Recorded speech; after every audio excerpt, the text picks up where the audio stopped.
All right, everybody, welcome to another episode of Comic Pros. And I'm Steve. With me is Norm.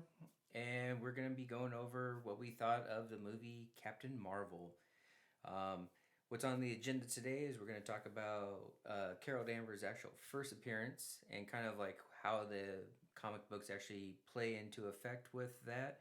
And then what should have been the bad guys, what it kind of was the bad guys in the movie, but now they're saying they're heroes or some sort of a hero kind of thing, which we know is not the truth. But it would be the Skrulls, and so we'll actually talk about their first appearance and just kind of get you guys all ready for what's going to be coming up in the whole secret invasion type of stuff. So we got.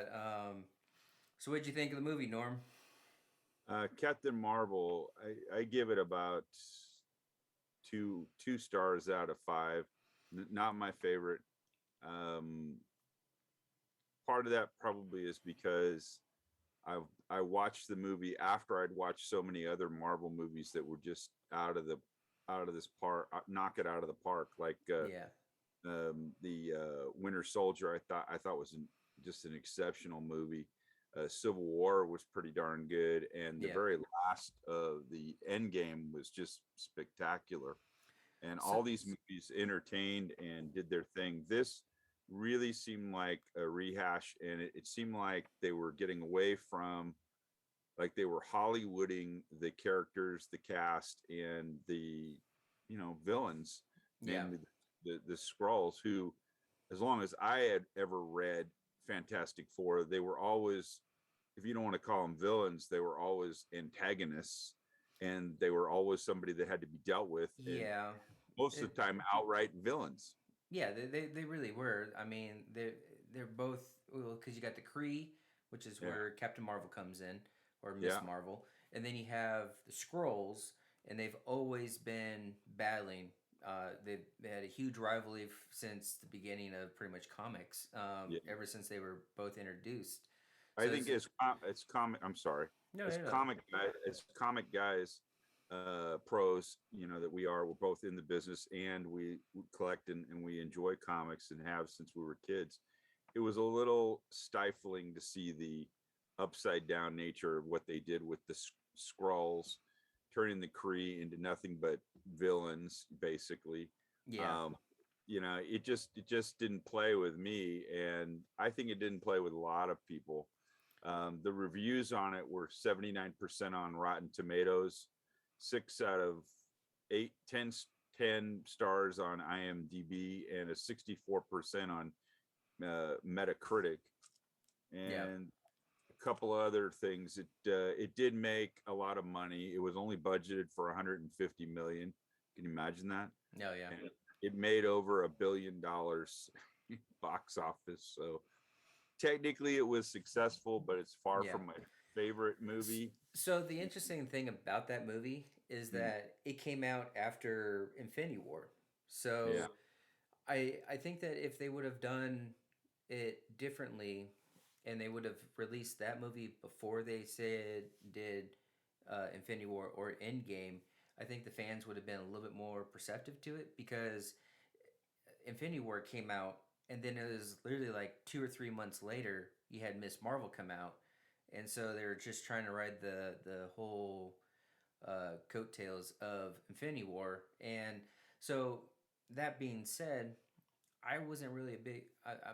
Me and my wife, we are huge Captain Marvel and Miss Marvel fans, Hmm. and just seeing what they kind of did to the whole character, I can kind of understand a little bit of it, but I don't think that they really encaptured everything that was Miss Marvel or Captain Marvel, Yeah, and I so agree. I yeah, agree. It was definitely a letdown. Um, just because, as an average movie, it was okay.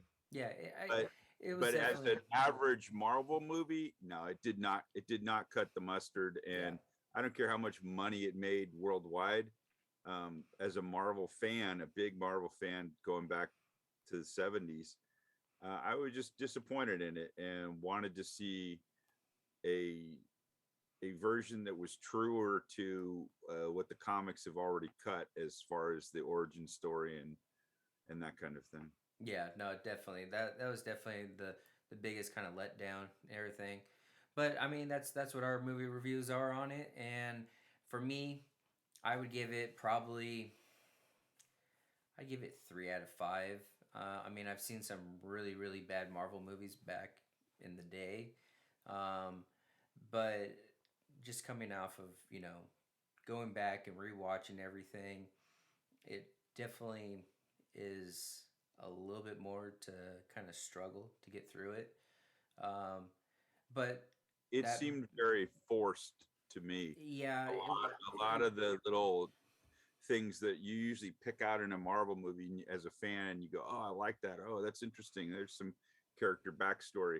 It seemed like they were really forcing it to work into Yeah, the movie, and I just not my cup of tea at all. So, but yeah, I'm right there with you. A 2 or a 3, somewhere in there. yeah.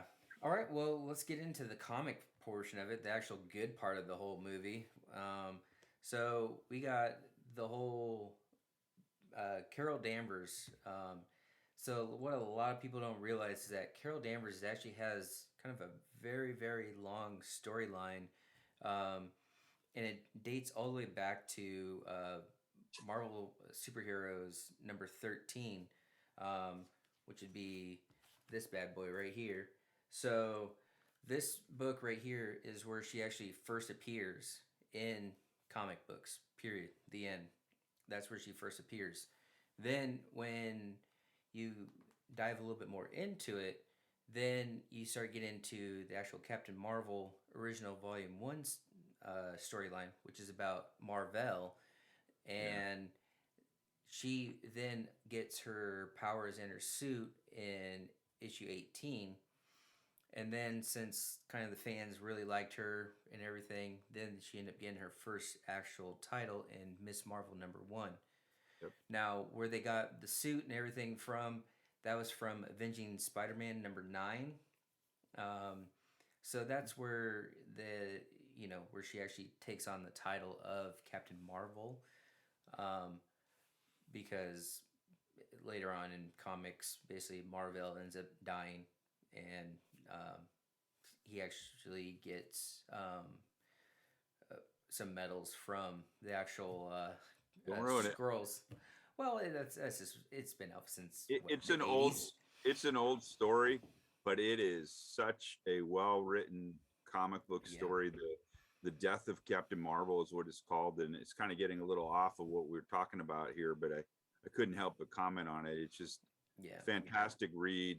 It stands the test of time, and yep. you'll really fall in love with the character that we all love from that era Oh yeah, if you and it read went to that. 22 printings too that I know Did of. it really? I didn't know that. That's Yeah, there's a interesting. lot of printings of that book. Um, so finding a first print of that book is extremely hard to find.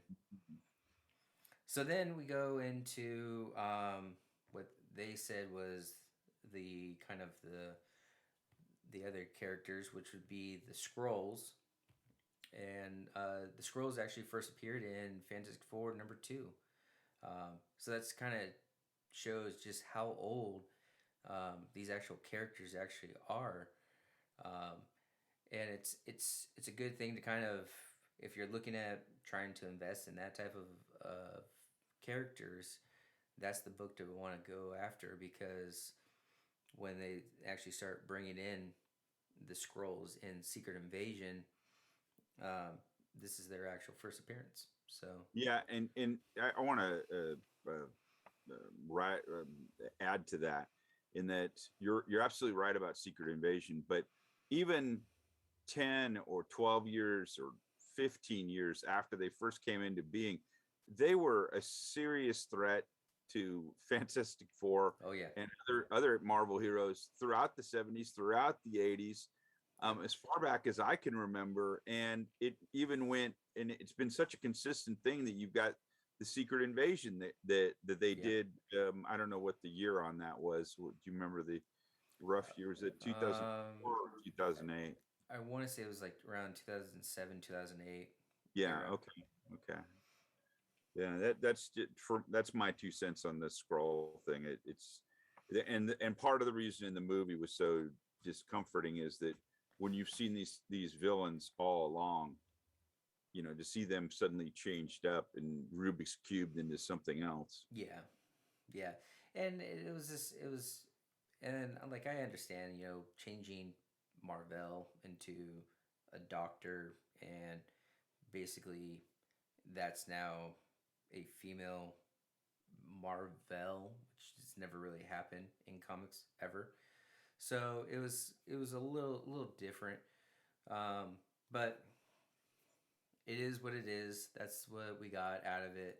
Um, but do you have any numbers for any of the books that we talked about today? Yeah, let's start with the last, which is the one I was going to go over, which was the one sec. I don't know why it reverted on me here. Which was Marvel number one, Miss Marvel number one, her Okay. first ongoing series that Yeah. you were talking about earlier. Um, she had some really solid numbers when I looked at it. Over the last year, we're looking at a 23% increase in 9.8 grade slab. Yeah. And let me skip down here a little bit, pull out some more numbers. A 41% increase on the 7.5 slabs, which is only a $90 investment. To those of you out there that are looking to get into comics like this, it's a Bronze Age comic, and that's pretty cheap. Further Yeah. down, the lower ranks are $55 for a 4.0. Again, not beyond most folks' pocketbook. And this age is still readily available and doable as far as price still for most working class, middle class folks. Can afford these kinds of books and still get into them even at this late date. Let's see, the next one is what let's go to her first actual appearance as The 13 yeah, was it Marvel Superheroes superheroes 13? 13. Yeah. Pull that up, see what we've got I here. mean, I think when I bought mine, I think I spent 200 on a raw copy of that. So it's not really, it doesn't really have a whole lot of. Also, there one thing I wanted to mention, Steve, that I just caught here is that it is also the second appearance of Captain Marvel, not necessarily Carol Danvers' version, Yeah. but an earlier version that we all, really Yeah. enjoy You're watching. talking about the second Yeah, appearance of this yeah, Captain Marvel. yeah, Yeah. Because this would be yeah. the number 12. So the number 12, and then so going into that, Yeah, the let's see. number Let's see 13 is. number 13. Let's pull those numbers real quick. Let's see here. There we go.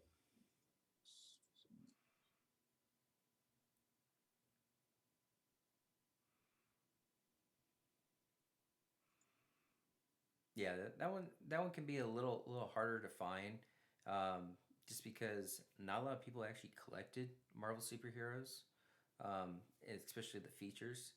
So you know, finding some of those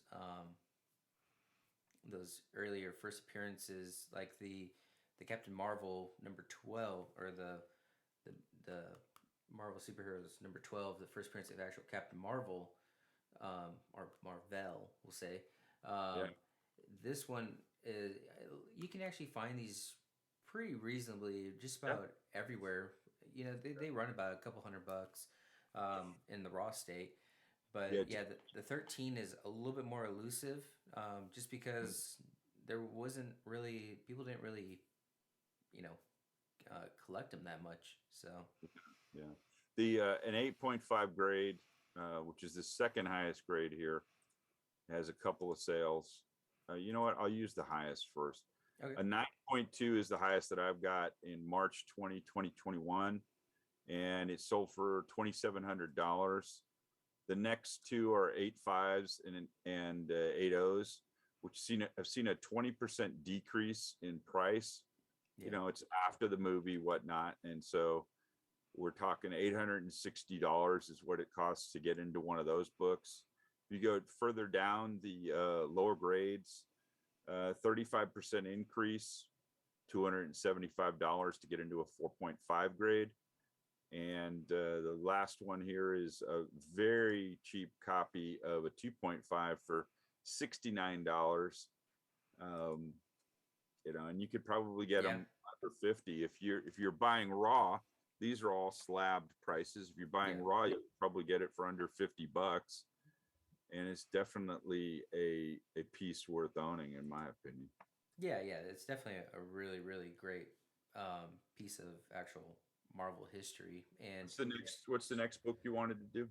well, that was pretty much all the books that we had Okay. Okay. for today. Um, Okay. but I mean, overall, what we thought of the movie, it was okay. It wasn't their strongest movie, but you know, the comics are definitely worth a better looking into because they actually have um, a way better story. We'll just put it that way. Um, and trying to find Miss Marvel books are going to be a little bit harder to find. But and then when you start getting into like Yeah, the I like the purchase of the Miss Marvel one. yeah I think that's definitely a nice book to own. And Marvel Superheroes 13, yeah um, double key. You know what yeah what what could go wrong there? yeah definitely. So that wraps up today's video. Next week's video, we're probably going to be talking about a newer movie, which should be Venom. So definitely tune in, like, and subscribe. And if you like anything, or you maybe might have a couple comments about some of the books, or maybe that you liked a certain book and you maybe think that there was a certain price that we didn't have right, definitely feel free to comment below, and we'll definitely address those when we see them. Once again, I'm Steve. This is Norm, and we are the Comic Bros. Thanks.